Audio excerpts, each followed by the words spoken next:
Em off, que a gente tava conversando sobre a tua atuação que é numa cirurgia de eletrodos, é isso, né? E aí a gente tava falando que isso aí ainda é meio desconhecido de forma geral, né? Isso tem quase aqueles mitos, né, da cirurgia do eletrodo e por que isso aconteceu, né? Mas o eletrodo é um fio, né? O eletrodo é um fio que você coloca, no meu caso, no cérebro, e ele consegue estimular ali como se fosse um choquinho bem levinho, né? Um estímulo elétrico minúsculo, para tentar corrigir alguma coisa que não está dando certo no cérebro. E isso funciona muito para doenças de movimento, como tremor, né? Tremor essencial, a pessoa treme em várias situações da vida, a gente pode falar mais depois. O Parkinson, que é um pouco mais conhecido, apesar de não ser a doença de tremor mais comum. Distonia, que é uma doença que dá umas torções, até às vezes, até em população infantil ela pode acontecer, assim, com uma certa frequência. Enfim, apesar de ser uma cirurgia que já existe há quase 40 anos, que já é consagrada mundialmente, que quando eu treinava, né, já há algum tempo, já tinha sido feita mais de 200 mil no mundo. O lugar onde eu estava era o recordista, tinham sido feitas 2 mil cirurgias lá, na Flórida. Então, de hoje já tem muito mais. E mesmo no Brasil já é feito há muito tempo, há muitos anos, e inclusive pode ser feito pelo SUS. Existem algumas dificuldades, existem alguns critérios, né? Tem dificuldades no SUS, mas ela é feita no SUS. Ela é feita nos convênios, né? É aprovado pelos planos de saúde. E mesmo sendo consagrada, conhecida, pode ser feita nos diversos tipos de sistema. E muita gente precisando dessa cirurgia, muita gente não sabe. Então ainda hoje é muito comum no meu consultório a pessoa chegar lá e não saber da cirurgia ou saber muito tarde. E aí quando chega para ser operado, não dá mais. Então a gente começou a fazer esse trabalho educativo, né? Para tentar atingir essas pessoas que precisam disso. Mas nem sabem. Existe algum tipo de preconceito pelo fato de ser um choque? Aí as pessoas já lembram da época que eu dava um choque nas pessoas. Isso tem alguma coisa a ver com essa restrição? Ou nada a ver? Por isso até que não. Eu falo choque mais didaticamente. Sim, né? Não tem nenhum tipo de choque sentido, pelo amor de Deus. É um estímulo. O neurônio fala a língua da eletricidade de maneira simplificada. Então eu vou usar a língua dele. Né? Você está tomando pequenos choques, vamos falar assim, no seu cérebro toda hora. Né? Para cada pensamento que você faz. Então é nessa intensidade que a gente está trabalhando. Na intensidade que o neurônio já funciona normalmente, entendeu? O estigma pode ser um pouco, porque é uma cirurgia no cérebro, né? Mas devido ao impacto que essas doenças causam, quando a pessoa nos procura para cirurgia, esse tipo de estigma normalmente ele já passou. A pessoa sofre muito com essas doenças, né? Então o tremor essencial, que pode dar desde a juventude, dá muito em famílias. Tem muito, por exemplo, tremor essencial dá muito em família. Então a pessoa nasceu, tem um monte de tios, avós, enfim, que tem o tremor essencial, acha que é daquele jeito mesmo, né? Que é o jeito da família. E aí demora até um membro da família sair dessa tendência e procurar um atendimento e descobrir que é uma doença, e de repente todo mundo vai começar a ser tratado depois disso. E o tremor essencial, ela é uma doença em que a pessoa treme quando vai manter uma postura, tipo segurar um prato para se servir, segurar um microfone para dar uma palestra. Tudo que você vai manter o seu braço numa posição, pode ter tremor vocal, pode ter tremor da cabeça. Então tem horas em que é muito incapacitante. Vou pegar um café para tomar café, vou pegar um garfo para comer num restaurante, vou fazer uma reunião de negócios e apresentar alguma coisa no quadro, segurar ali um pointer e treme. Então aquilo começa... Tem gente que chega para procurar cuidado que já não consegue mais se alimentar, que já não, sozinho. Já não consegue mais colocar um copo na boca que cai água toda do copo, não consegue mais escrever, não consegue mais se vestir. Então é tão incapacitante para muita gente que quando procura a cirurgia já é algo que esse tipo de estigma meio que quase não passa mais pela cabeça. E na doença de Parkinson, o tremor nem sempre acontece em algumas pessoas, em outras menos. Mas tem vários outros sintomas de lentidão, a pessoa não consegue fazer as coisas, é como se estivesse travada, tá rígida, não consegue desdobrar o braço, tem dificuldade de caminhada, de desequilíbrio e uma série de outras dificuldades. Então a pessoa já sofre muito com isso. Geralmente o fato de ser uma cirurgia no cérebro não... Claro que causa uma certa ansiedade, como qualquer cirurgia, mas o sofrimento da doença já é tão grande que, por incrível que pareça, até para meu espanto, quando eu comecei a estudar isso, quando estava no treinamento, eu falava, muita gente não deve nem querer fazer isso porque é uma cirurgia na cabeça, mas pelo contrário, quando a pessoa procura, ela já está assim, entre aspas, querendo muito fazer, porque já está sendo limitada no seu dia a dia por 1 bilhão de situações. Mas o ideal é que essa cirurgia seja feita bem antes, né? Que não seja a última coisa que a pessoa tenta, né? Exatamente.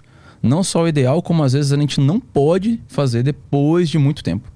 Porque depois de muito tempo, no caso da doença de Parkinson, pode acontecer em algumas pessoas demência.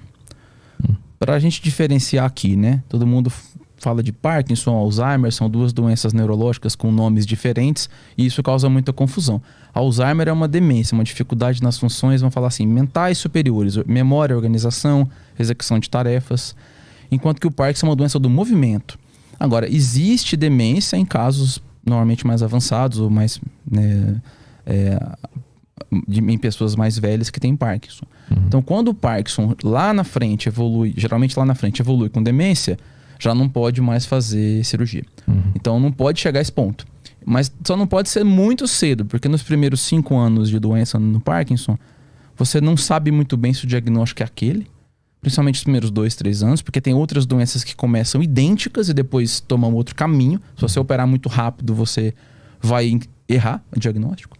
E além disso, no começo, os medicamentos eles são suficientes, né, sem ter que tomar muito remédio para controlar os sintomas e ter uma qualidade de vida boa. Mas a partir de 4, 5 anos, muita gente já tem que usar muito remédio e numa frequência muito alta.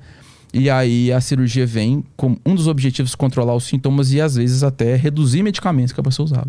Mas essa cirurgia do eletrodo, ela acaba com o Parkinson ou ela neutraliza o Parkinson? O Parkinson, a doença em si, nada disso. Não cura, não para e não regride Parkinson. Controla os sintomas. Igual a pessoa que tem pressão alta. A pressão alta é uma doença crônica, não tem cura. Eu tomo remédio para controlar a pressão. Se eu parar de tomar remédio, a pressão sobe de novo, certo? Diabetes. Tem uma alteração no metabolismo da glicose. Então eu tomo remédios para tentar melhorar esse metabolismo ou compensar essa alteração. Se eu parar de tomar o remédio, a doença tá ali. O Parkinson também, né? Não é que nenhuma infecção que eu tomo um antibiótico, matei a bactéria, acabou. O Parkinson ainda não temos nada, medicamento, cirurgia, nada, que consiga parar ou curar. Mas eu que imaginei que se tu abre a cabeça lá e mexe bem no lugar onde tá o Parkinson, bota um eletrodo para ele gerar um choquezinho que vai mudar a frequência que estava sendo antes, eu achei que isso poderia ser uma cura. Tipo, eu manipulei o cérebro para ele não ter mais essa informação nele. Não é isso? Não é. Apesar de ser muito preciso e milimétrico, o nível de origem da doença é microscópico. É muito mais profundo do que isso. Quando tem uma disfunção na comunicação dessas células e essa eletricidade eu vou tentar corrigir um pouco com a cirurgia, essa conversa dos neurônios eu vou tentar, como se tivesse um monte de neurônio fazendo bagunça, um atrapalhando o outro, a gente vai tentar com o eletrodo. Chegou um inspetor na sala de aula, vamos ficar todo mundo calado para a gente poder ouvir a aula, vamos falar assim. Então a cirurgia faz isso, ela tenta regulamentar um pouco dessa conversa que tá desorganizada. Mas o que faz a pessoa conversar demais, você não consegue chegar lá. Tá lá como se tivesse um aluno problemático, entre aspas, né? Um aluno que está passando por algum problema em casa e por isso ele bagunça na aula. Você pode chegar e tentar fazer ele ficar mais calado na aula, mas para você descobrir por que ele está sendo bagunceiro lá na casa dele é muito mais profunda. A gente ainda não conseguiu chegar lá. A gente tem algumas pistas, mas até nas pistas que a gente tem, a gente está apanhando. Por exemplo, um dos principais mecanismos do Parkinson, não quero ser muito técnico, mas é o acúmulo de uma proteína chamada alfa-sinucleína que fica defeituosa.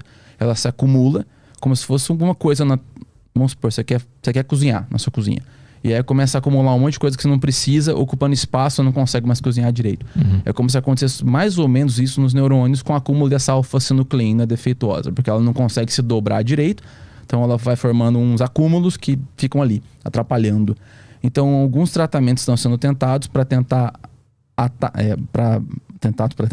estão tentando atacar esse acúmulo de alfa-sinucleína ou corrigir esse tipo de defeito. E aqueles medicamentos que atacam a alfa-sinucleína ou a neutralizam de alguma maneira não estão sendo bem sucedidos.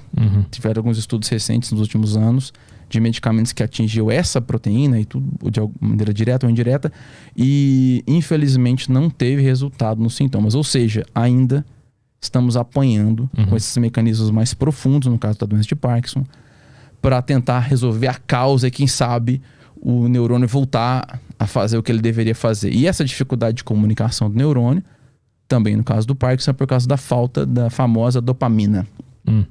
Né? Tem uma região cerebral chamada substância negra, em que essa dopamina começa a faltar. Aliás, as células da substância negra que estão produzindo dopamina começam a falhar e ela não consegue mais agir naqueles próximos ali, naquelas outras regiões onde ela agiria. Então, imagina que tem um circuito de uma região conversando com a próxima, tipo um rally com vários pitstops, né? No cérebro quase todo é assim, né? Você tem que fazer alguma função, essa função é, sei lá, imagina uma empresa cheia de uma equipe de trabalho com várias estações de trabalho que funcionam de maneira coordenada, e aí de repente um grupo dessas estações ali não tá mais dando a informação que devia dar para a próxima, e a próxima tenta compensar no começo, não consegue, daqui a pouco todo aquele fluxo de trabalho está prejudicado. Então começa na substância negra, entre aspas, do ponto de vista cerebral, a falta de dopamina, e essa dificuldade na produção de dopamina vai comprometer a comunicação com as próximas regiões cerebrais daquelas funções, por exemplo, os movimentos.